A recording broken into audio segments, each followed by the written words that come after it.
سبيل الدموع سبيل مريح تنهدى يا صاحي كي تستريح وبث بسم الله الرحمن الرحيم. السلام عليكم ورحمة الله وبركاته. الحمد لله رب العالمين والصلاة والسلام على أشرف الأنبياء والمرسلين وعلى آله وأصحابه أجمعين. رضيت بالله ربا وبالإسلام دينا وبمحمد نبيا ورسولا. رب اشرح لي صدري ويسر لي أمري واحلل عقدة من لساني يفقه قولي. اللهم اجعل جمعنا هذا جمعا مرحوما وتفرقنا من بعده تفرقا معصوما. Kaum muslimin dan muslimat sidang jamaah subuh yang dirahmati Allah. Kita lanjutkan kajian tafsir surah Al-Qalam. Tafsir yang kita gunakan adalah tafsir Sawi, tafsir yang mensyarah tafsir Jalalain. Jadi dua-dua ada Jalalain, ada Sawi. Kita sudah sampai ayat ke-46. Jadi sebelum kita baca ayat ini ayat ini ditujukan untuk Rasulullah. Jadi artinya namanya uslub khitabi. Setiap dialog Allah dengan Nabi Muhammad SAW itu bukan khusus untuk Nabi saja. Jadi makanya ketika Allah nanti mengatakan, ya Muhammad, qul li azwajika, katakan kepada istri-istrimu untuk mengenakan jilbab. Jadi bukan untuk istri Nabi saja. Ayat ini juga berlaku untuk kita. Kita memberitahukan juga istri-istri kita untuk mengenakan jilbab. Ini kalau di dalam tafsir Sya'rawi kata beliau, kullu khitabin lin nabi khitabun li ummatihi. Setiap ada dialog Allah dalam Al-Quran dengan Nabi, itu juga dialog itu berlaku untuk umat Nabi Muhammad SAW. Berarti kalau kita mengaku sebagai umat Muhammad, setiap dialog Allah dalam Al-Quran juga berlaku untuk kita. Ini ayat ini yang akan kita baca ini, erat kaitan dengan dakwah Rasulullah kepada orang-orang kafir Quraisy. Yang dakwah itu ditolak oleh kafir Quraisy. Demikian pula kita, ketika berdakwah ditolak oleh orang lain, itu tidak ada masalah. Tidak ada masalah. Ya, bahkan Nabi Lut alaihissalam saja itu mendakwahi istrinya tidak mau ikut ya. Jadi makanya Allah mengatakan kepada Nabi Nuh begitu juga, kepada Nabi Lut begitu juga. Kepada Nabi Nuh alaihissalam Allah mengatakan jangan banyak tanya, istrimu akan tenggelam ya. Jangan banyak tanya wahai Nuh, istrimu akan tenggelam. Termasuk anakmu akan tenggelam. Tapi bedanya Nabi Nuh tahu istrinya membangkang. Tapi Nabi Nuh tidak tahu kalau anaknya itu membangkang dan menyembah selain Allah. Nabi Nuh tidak tahu. Sehingga ketika anaknya tenggelam, doa Nabi Nuh alaihissalam mengatakan, innahu bani, dia itu anak saya ya Allah. Dia tidak pernah bicara, ya Allah itu istri saya, tidak. Ini anak saya. Nabi Nuh tahu istrinya membangkang, maka Nabi Nuh tidak berdoa lagi kepada Allah. Karena tidak boleh minta istighfar kepada orang musyrik, itu tidak boleh. Maka Al-Quran melarang. Contoh si A punya orang tuanya kafir. Dia berdoa kepada Allah, ya Allah ampuni dosa kedua orang tuaku. Tidak bisa kalau dia kafir ya. Kaum muslimin sedang jamaah yang dirahmati Allah. Sekarang kita lanjut ayat 46. A'udzu billahi minasyaitonir rajim. Bismillahirrahmanirrahim. Am tas'aluhum ajra. Ya ini. Ajra ini artinya upah. Fahum mim maghramim muthqalun, itu sebenarnya ada tanda tanya di situ. Ya. Sebelum kita tafsirkan, kita dengar terjemahan dulu. Coba dibaca. Apakah kamu meminta imbalan kepada mereka, lalu mereka dibebani dengan utang? Ya. Jadi ini supaya kita jangan kalau kita ini sama terjemahan kita agak bingung, Kita agak bingung. Apakah mereka minta upah sama kamu dan mereka dibebankan dengan utang? Itu apa maksudnya? Jadi am di situ sebenarnya dalam kajian ilmu balaghah, dalam kajian Imam Zamakhsyari, ini am muadil namanya.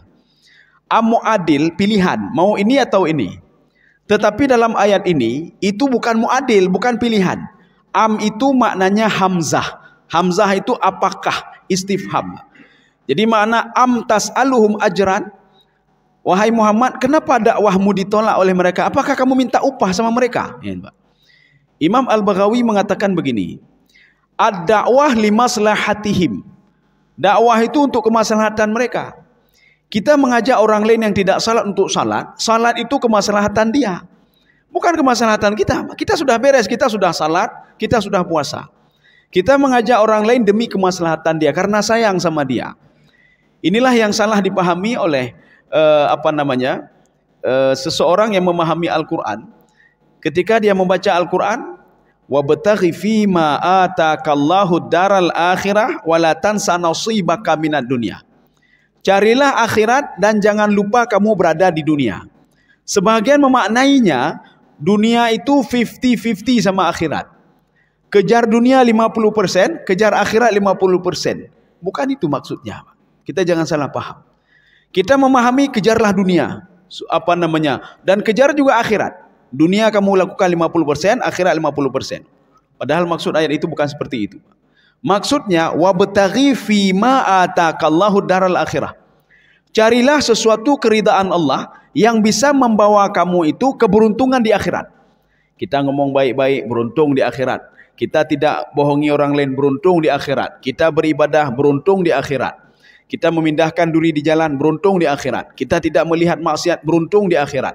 Kita menolong orang lain, beruntung di akhirat. Apapun yang beruntung untuk akhirat, kerjakanlah, kata Allah.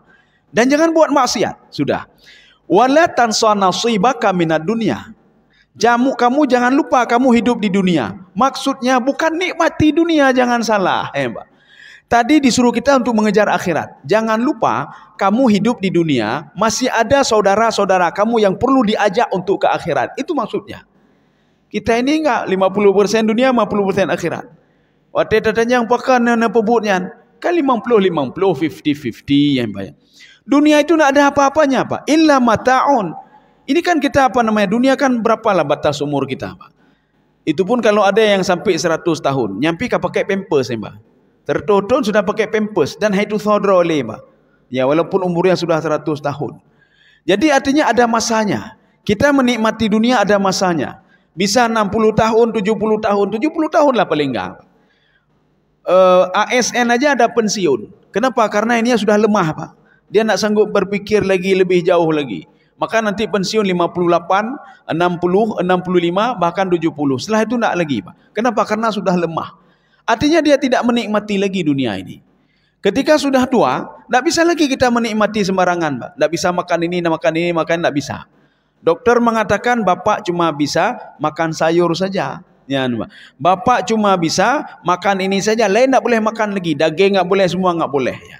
Bagaimana mau menikmati dunia kalau seperti itu? Jadi makanya itu terbatas, ya, terbatas. Maka Allah mengatakan kejarlah akhirat melalui duniamu. Wabtaghi fima atakallahu daral akhirah. Oh, apakah kita tidak boleh jualan? Apakah kita tidak boleh bekerja? Apakah kita tidak boleh pergi ke sawah dan lain sebagainya sedangkan itu dunia? Maka jadikanlah dunia itu untuk fasilitas menuju akhirat. Ini yang dikatakan oleh Imam Ibnu Katsir dalam tafsir beliau, antaja'alad dunya safinatan limaksudihal akhirah. Jadikanlah dunia ini sebagai jalan kamu menuju akhirat. Kita punya kendaraan, gunakan untuk beribadah, ya, Pak. Kita kendaraan untuk beribadah, kita pergi beribadah. Ini kendaraan kita simpan saja, ya, Pak. Ketika hujan lebat, kita kan datang dengan mobil, nya motor tersimpan, ya, Pak. Datang yang pekan, baik basah, ya, Pak. Daripada basah motor, baik basah lun, ya, Pak. Artinya kita gunakan mobil untuk beribadah. Kita gunakan kendaraan untuk beribadah, ya, Pak. Jadi sudah diberikan harta oleh, gunakan untuk beribadah. Apakah kita berinfak, bersedekah, membantu orang lain atau apapun kita lakukan. Jadi fasilitas dunia ini gunakan untuk dapat akhirat. Kalau demikian kita dua-dua dapat. Dunia dapat, akhirat dapat. Tapi kalau kita nikmati dunia ini, akhirat tidak dapat lagi, Pak. Kita menikmati dalam jangka waktu yang terbatas. Kita kemari, ya. Amtas aluhum ajran, ya Muhammad, kenapa mereka menolak dakwahmu? Apakah kamu minta upah dari mereka? Padahal yang kamu ajak tadi demi kemaslahatan mereka. Jangan sembah patung untuk kemaslahatan kamu juga. Sembahlah Allah demi kemaslahatan kamu juga. Semua kemaslahatan kamu. Maka ini hamzah di sini, ini kan am. Am itu maknanya Hamzah.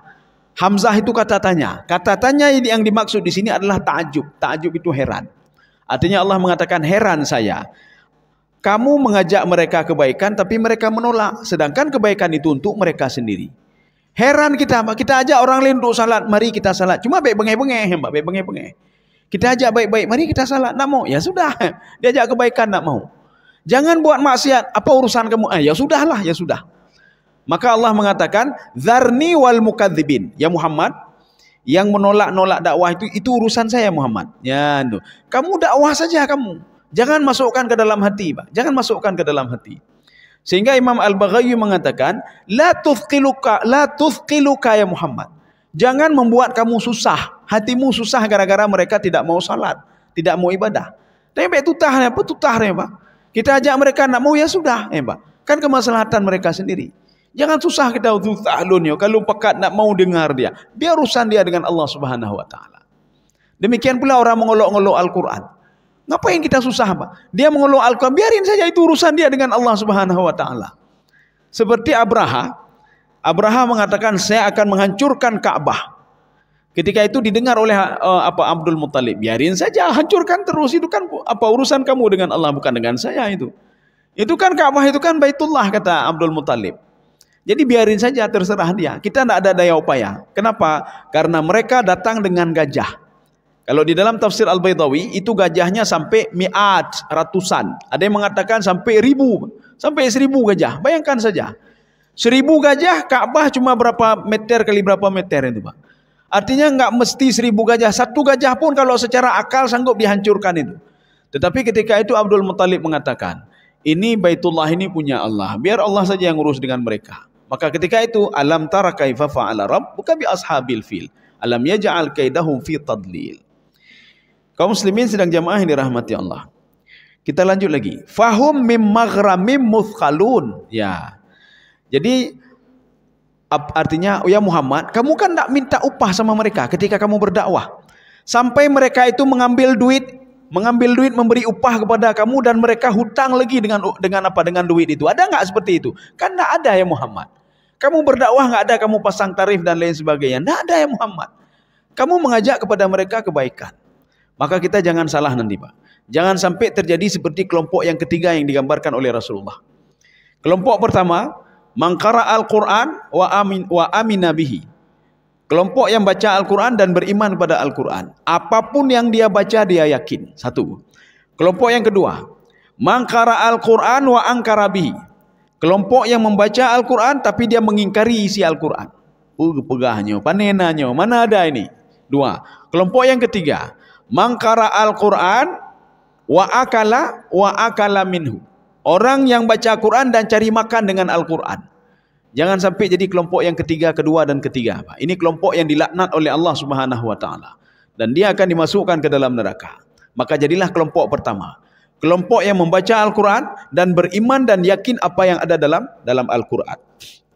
Kaum muslimin sedang jamaah yang dirahmati Allah. Itu muthqalun itu berasal dari kalimat thaqal. Thaqal itu berat. Sehingga memberatkan mereka untuk membayar kamu ya Muhammad. Ada enggak Muhammad? Kan tidak, kata Allah.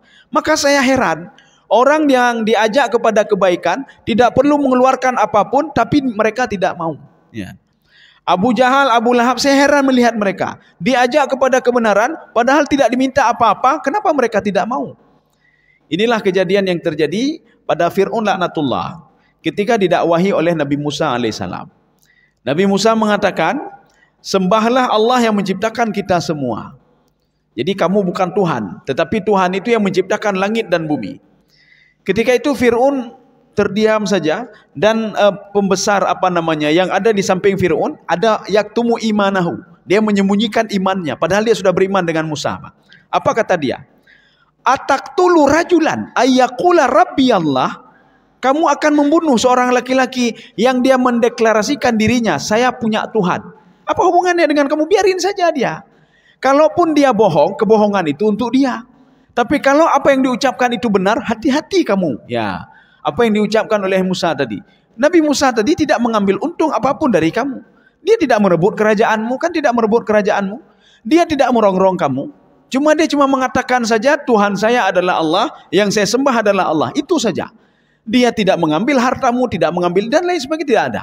Ya, jadi artinya apa? Tidak ada alasan bagimu ya Fir'aun untuk menolak dakwah Nabi Musa alaihissalam. Dan Nabi Musa pun, dan Allah tidak menyuruh kepada Nabi Musa, wahai Musa, kan tadi sudah diberikan tongkat, Pak. Kamu ambil tongkatmu, baulai Fir'aun tekak, baulai yang tekak. Ini, Pak. Tidak ada ya, Pak. Kalau dari dulu sudah Allah suruh tekak oleh Fir'aun, kamati Fir'aun, Pak. Di tekak dengan tongkat Nabi Musa alaihissalam. Baulai yang tekak karena hanaitin dengar lun je. Tidak. Tapi apa? Ajaklah dia kepada kebaikan. Faqula waqula lahu qawlan layyinan la'allahu yatadhakkaru aw yakhsha. Dakwahlah secara baik-baik. Yang didakwahi siapa? Fir'aun yang dakwahi, Pak. Fir'aun yang mengaku diri dia Tuhan. Nyok kita nyok sama-sama Muslim. Sama-sama Muslim kita. Sama-sama pergi ke masjid. Tetapi ketika mendakwahi dia itu huruf termenak, Pak. Mana ada dakwah termenak, Pak? Nabi Musa saja hana getemenak Fir'aun. Hana getemenak Fir'aun, Pak. Nah, ada dia dakwah Fir'aun dengan ini. Coba lihat di Al-Quran, ada enggak? Karena Allah sudah mengatakan kepada Musa alaihissalam, dakwahi dia dengan kata-kata yang lemah lembut. Ya, nampak. Dengan Fir'aun mentang lemah lembut, apalagi dengan sesama seakidah kita, Pak. Ketika kita melihat dia wuduknya salah, dengan etika yang baik kita katakan, ini menurut ini salah itu. Ya, get. Baik bega, oh, kealiran sesat dunia ini, Pak. Kealiran sesat, kaken ahlu sunnah wal jamaah, kata pegah kegok, Pak. Dia padahal sama-sama salat di masjid ini juga. Ngapain kita ngomong untuk orang lain, Pak? Nyan, Pak. Ngapain kita temenak agak, Pak? Bilang saja ini menurut ini salah, ya, Pak. Atau ada enggak hadisnya kalau ini begini? Ngomong baik-baiknya. Mungkin kita yang kurang ilmu kita, Pak. Ketika kita berwuduk begini saja sudah marah, Pak. Nah, wuduk lagi atau apa? Nyan, cuci kepala itu. Tapi dengan cara jangan angkat-angkat dulu, Pak. Jangan angkat-angkat dulu. Jangan angkat kemudian itu kan telinga itu yang telinganya tidak sah. Jadi sekalian semuanya kemudian telinga. Ada satu lagi model begini, Pak. Ya. Cilek-cilek mentah. Orang yang cilek-cilek pegah yang laginya hanatah. Yang orang laginya pegah cilek-cilek hanatah. Mana ada tembayang cilek-cilek, teman-teman? Mana ada bahasa rambut cilek-cilek? Dua-dua benar. Dua-dua ada hadis. Berarti kita yang tidak punya ilmu. Ya. Ini apa namanya? Fahum mim maghramim muthqalun, ya. Jadi dakwah Nabi Muhammad, heran Allah melihat kenapa orang kafir itu menolak dakwah Nabi padahal mereka tidak diminta upah sedikit pun tidak diminta upah. Maka Nabi Muhammad SAW ketika ditolak dakwahnya, ya sudah, nak mau dengar ya sudah, ya, Pak. Sekarang kita lanjut. Am indahumul ghaibu fahum yaktubun, itu ada ini lagi. Ini am di sini Imam Jalalain mengatakan am bermakna hamzah. Am itu maknanya hamzah, bukan pilihan, tidak. Tapi maknanya hamzah. Artinya apakah? Apakah di sini tidak butuh jawaban, Pak? Tidak butuh jawaban. Karena mereka sudah tahu sendiri, itu tidak butuh jawaban. Jadi makanya ada pertanyaan yang butuh jawaban, ada pertanyaan yang tidak butuh kepada jawaban. Seperti kita bertanya, berapa orang yang salat berjamaah tadi? Oh, ada 3 saf, ada 4 saf, butuh jawaban. Atau kita tanya kepada anak kita, jam berapa kamu pulang? Oh, jam 1, jam 2, ada jawaban. Ada pertanyaan yang enggak butuh jawaban. Ya, enggak butuh jawaban. Jadi gimana pertanyaan enggak butuh jawaban? Orang tuanya pesan kepada anaknya, jangan balap-balap nanti ketabrak. Jangan balap-balap nanti ketabrak. Sudah berapa kali, Pak? Rupanya balap-balap juga akhirnya ketabrak. Sampai ke rumah sakit orang tuanya mengatakan, berapa kali sudah saya ngomong sama kamu, jangan balap-balap. Enggak mungkin anaknya ngomong baru 3 kali, Pak. Baru 3 kali, baru 4 kali, enggak ada, Pak. Pertanyaan ini enggak butuh jawaban, Pak. Artinya anaknya sudah tahu kalau dia salah. Pertanyaan orang tuanya tadi itu, ini untuk mengingatkan dia, Pak. Tidak perlu jawaban. Berapa kali sudah saya kasih tahu kamu tidak mau dengar? Baru 3 kali, Pak. Baru 4 kali. Itu tidak perlu jawaban, Pak. Tidak perlu jawaban. Ini maknanya sudah dinasihati berkali-kali tapi tidak mau dengar. Ini begitu juga. Sudah diberitahukan berkali-kali tapi mereka tidak mau dengar juga. Ya, kita dengar terjemahannya sekarang.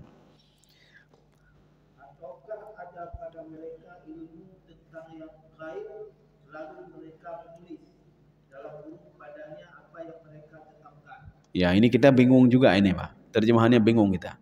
Apa maksudnya ini? Allah ingin mengatakan begini. Kenapa kalian mengklaim kalau diri kalian itu masuk ke dalam surga? Kalian punya kitab ya? Yang kalian tahu dari kitab itu kalau kalian akan masuk dalam surga. Ya, itu maknanya, Pak. Ya. Am indahumul ghaibu?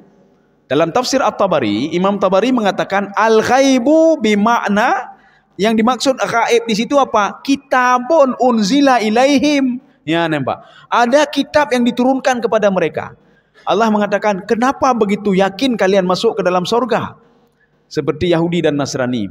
Apa kata Yahudi dan Nasrani?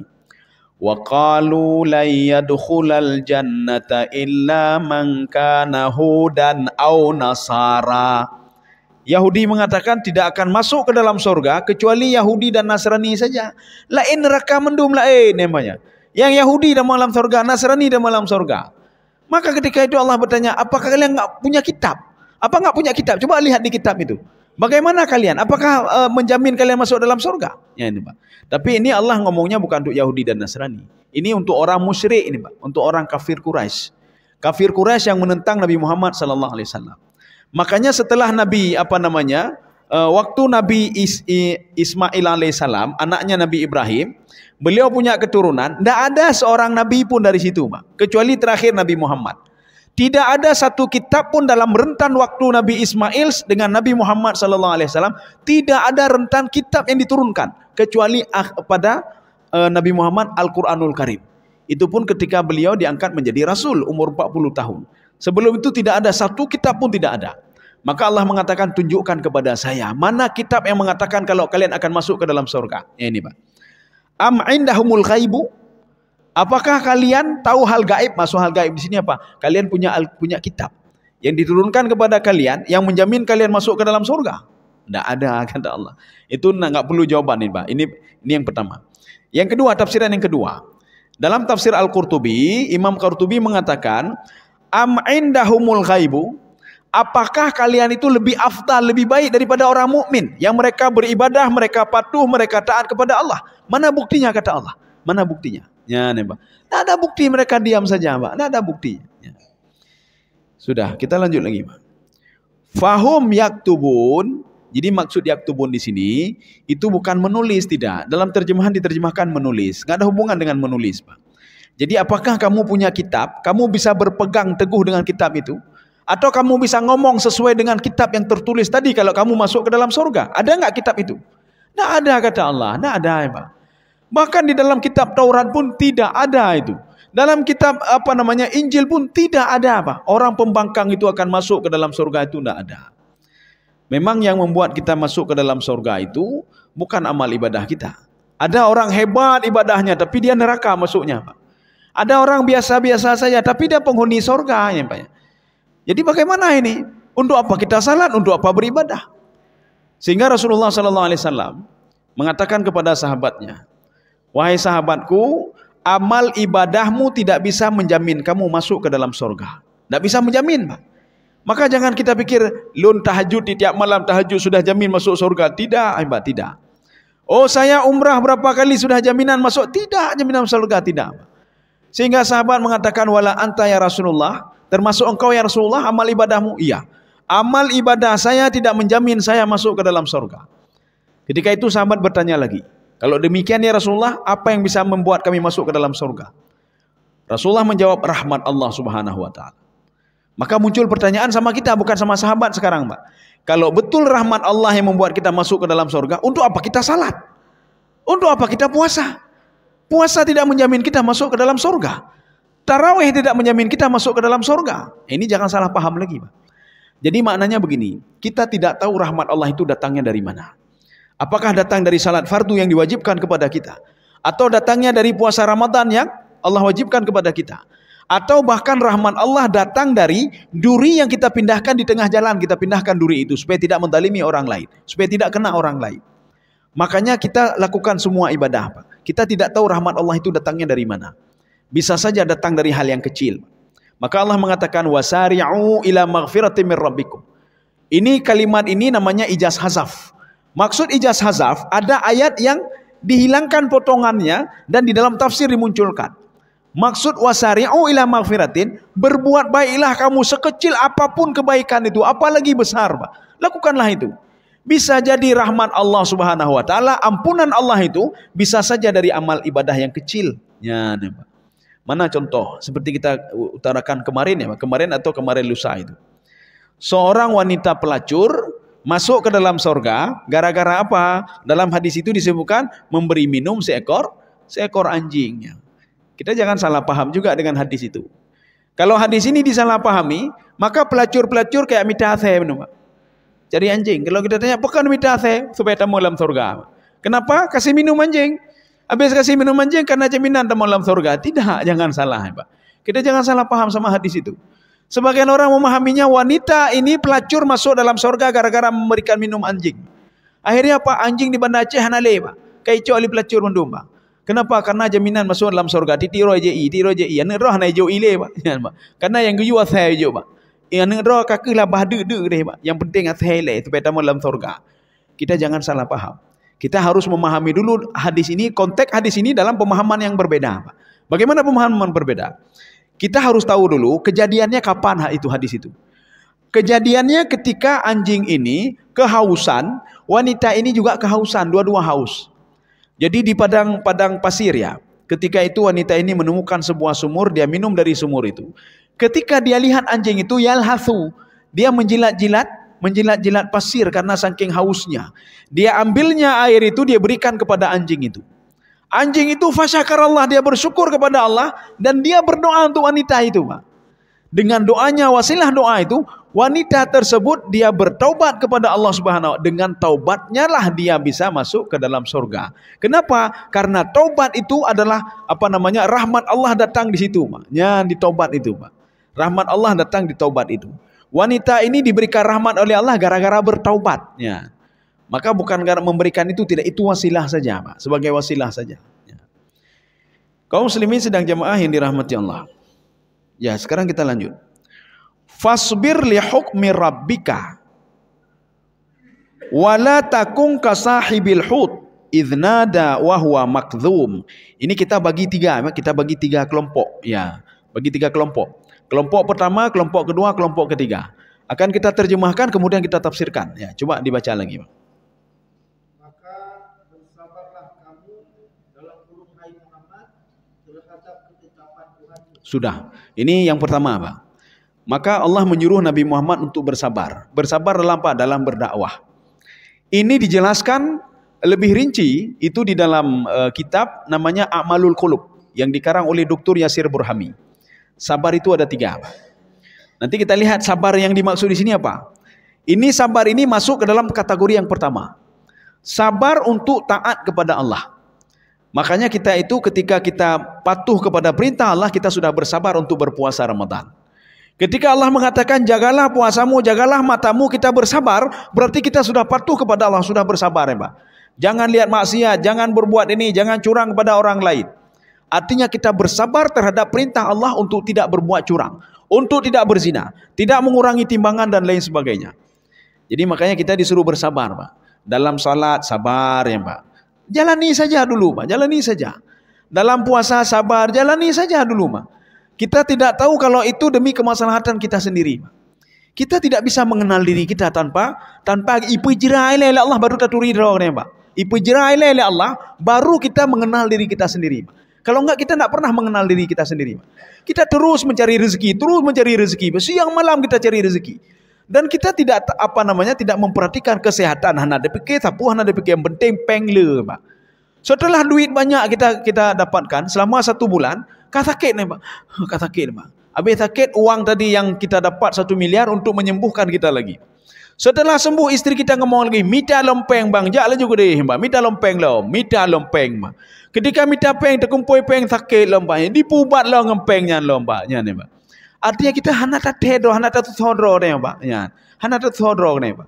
Kita tidak pernah mengenal diri kita, Pak. Diri kita ini terdiri dari 2 unsur, kata Imam Sawi, Pak. Harus kita pahami. Yang kita pahami sekarang kita 1 unsur saja, Pak. Kita sudah tidak adil dengan tubuh kita, Pak. Kita ini dari 2 unsur. Unsur roh dan unsur jasad.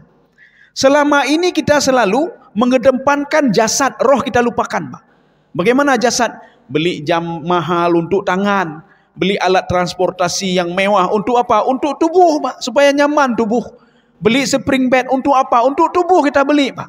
Beli sepeda untuk siapa? Untuk tubuh kita beli, Pak. Kita tidak adil kita, Pak. Untuk tubuh apa saja kita beli.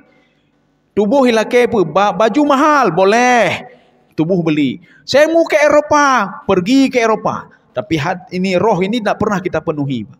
Roh ingin ketenangan jiwa, tidak pernah kita penuhi, Pak. Roh ingin dia bangun tengah malam. Lun ingin bermunajat kata tubuh, nak boleh, nak boleh. Kahek dah lun, nyom jak nonton bola ndek poh dua ndek. Nyai berahli tubuh bah. Hanjut lu yang nonton bola le. Panena rohnya. Roh ini ingin ketenangan, kata tubuh nak boleh. Maka kita nak adil selama ini, Pak. Kalau untuk tubuh apa saja kita beli. Bahkan ratusan juta, miliaran untuk tubuh boleh, Pak.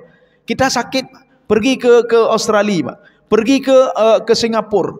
Doktor mengatakan ini habis 500 juta, ada masalah. 1 miliar tak ada masalah. Tapi untuk roh, Pak, untuk rohnya, Pak. Untuk roh beli apa namanya? Kitab fikih, beli buku fikih itu pun berat sekali, Pak. Padahal untuk kita sendiri cara berwuduk praktis. Katanya yang padum yum bukunya. Oh yum tertuh ribe. 20 ribe aja. Tertuh ribe 20 ribe aja lah kayak, Pak. Kalau untuk alat olahraga ratusan juta kita beli, Pak. Ratusan juta kita beli. Ini berapa alat olahraga ini? 100 juta, 200 juta ada belum nih, Pak.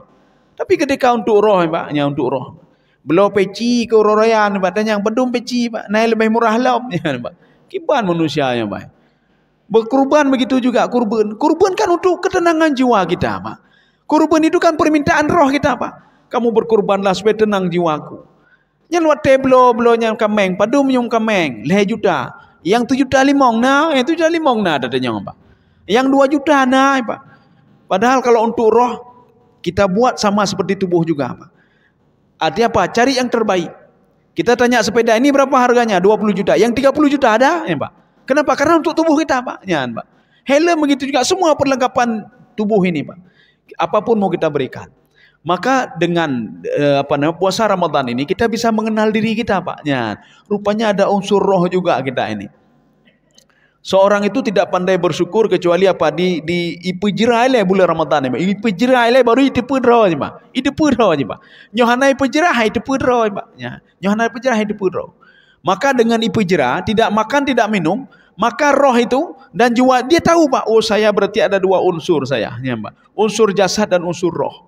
Jangan sampai nanti ketika meninggal dunia baru teringat, oh ma, nyo rohana lonjok sapu, nya nembak. Rohana ketenangan jiwa, nyo tubuh kasih mendum.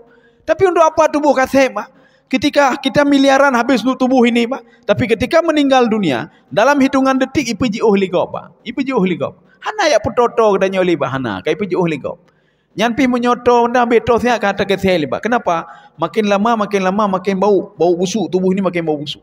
Apalagi sudah 1 jam, 2 jam, yang kamu mulai Pak itu ii putih, Pak. Sudah mulai, Pak.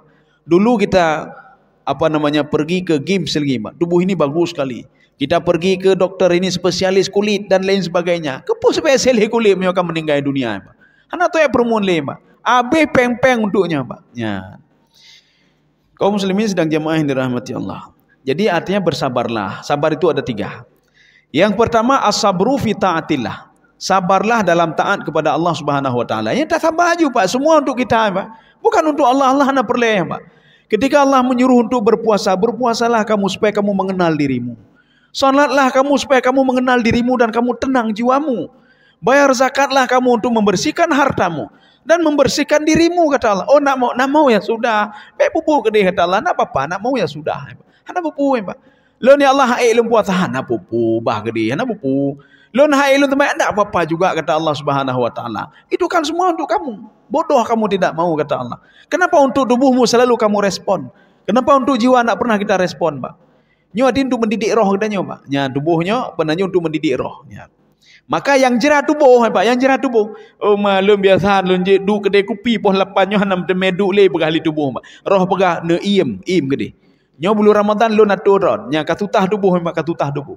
Ipegahli tubuh saya biasanya jam 12 siang makan di restoran. Ipegahli roh, tenang kamu tenang. Nanti makannya nanti, ya nembak. Nanti makannya. Sekarang jatah saya selama 1 bulan ini, ya nembak. Jatah saya mau ketenangan jiwa.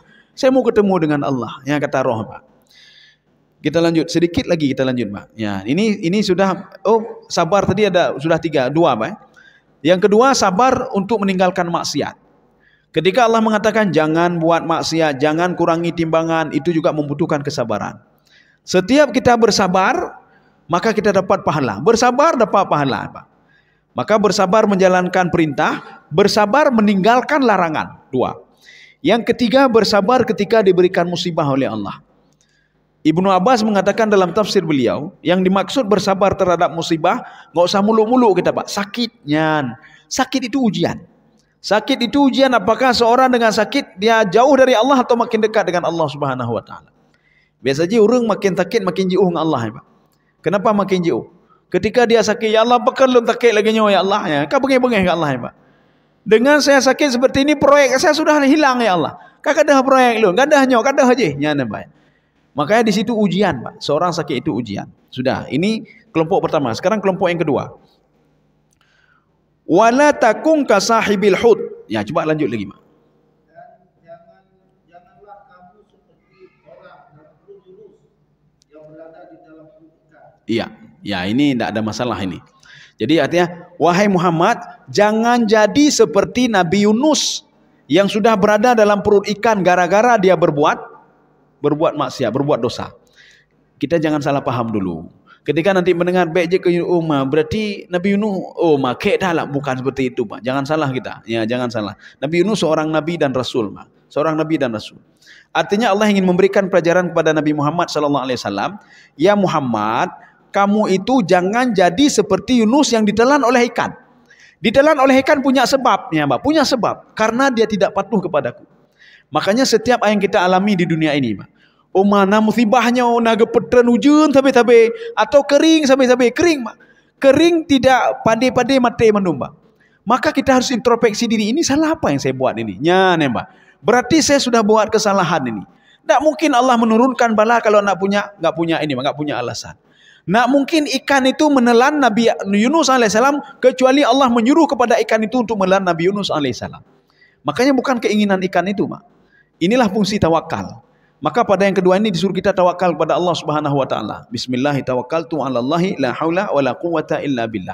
Semua itu atas dasar kehendak Allah. Ya, jadi kalau kita pun begini, semua sudah kehendak Allah. Sudah, ini yang kedua. Yang ketiga, wa idznada wa huwa makdzum. Ya, coba lanjut satu lagi. Poin yang ketiga. Ketika ia berdoa sedang ia dalam keadaan marah kepada kaumnya. Ya. Ini bukan berdoa ini, Pak. Ya, bukan berdoa. Terjemahan ini kan doa, tapi bukan berdoa. Ketika berdakwah dia marah-marah kepada kaumnya. Maka tak dakwah hanya bengeh-bengeh dakwahnya, Pak. Nyo katanya identik dakwahnya temenak, Pak. Menyogalon temenak galon dakwah lo. Datanya kalau nak dakwah, kalau lun tenak awak kampungnya. Yang hana temai lun tenak mendum Lo nyo lun tenak mendum ke dia, berjera mendum. Bukan begitu dakwah. Kita takutkan apa yang temenaknya bukan di ini sama oleh ikan, Pak. Mungkin ditelan oleh apa namanya? Dia ditelan oleh bumi atau apa saja, Pak. Atau diberikan, bukan tidak diberikan rahmat oleh Allah Subhanahu Wa Taala. Maka dalam berdakwah beda temenak. Makanya Nabi Yunus alaihissalam idznada wa huwa makdzum. Nada ini berdakwah. Dia berdakwah sini bawah, kemudian dia marah-marah ke kaumnya. Berapa jumlah kaumnya? Mi'ati alfin aw yazidun. 100.000 bahkan lebih. Ya, tidak kurang dari 100.000. 100.000 orang rupanya kaum Nabi Yunus alaihissalam. Beliau berdakwah begini, akhirnya enggak mau dengar, akhirnya beliau lari. Hati-hati orang yang lari dari dakwah dan dia temenak dia marah-marah, kemudian dia lari, nanti akan diberikan sanksi oleh Allah Subhanahu Wa Taala. Ya. Sudah, saya rasa cukup. Ya, baik banyak-banyak tak. Ya, ini sudah 6:30 lewat ya, Pak. Ya. Jadi insyaAllah pertemuan selanjutnya terakhir surah Al-Qalam ya. Pertemuan selanjutnya besok ya. Jadi besok subuh kita terakhir surah Al-Qalam. Setelah itu kita lanjut surah Muluk ya, surah Muluk ya. Mudah-mudahan ada manfaatnya bagi saya sendiri dan jemaah sekalian. Subhanakallah bihamdika asyhadu an la ilaha illa anta astaghfiruka wa atubu ilaik. Assalamualaikum warahmatullahi wabarakatuh.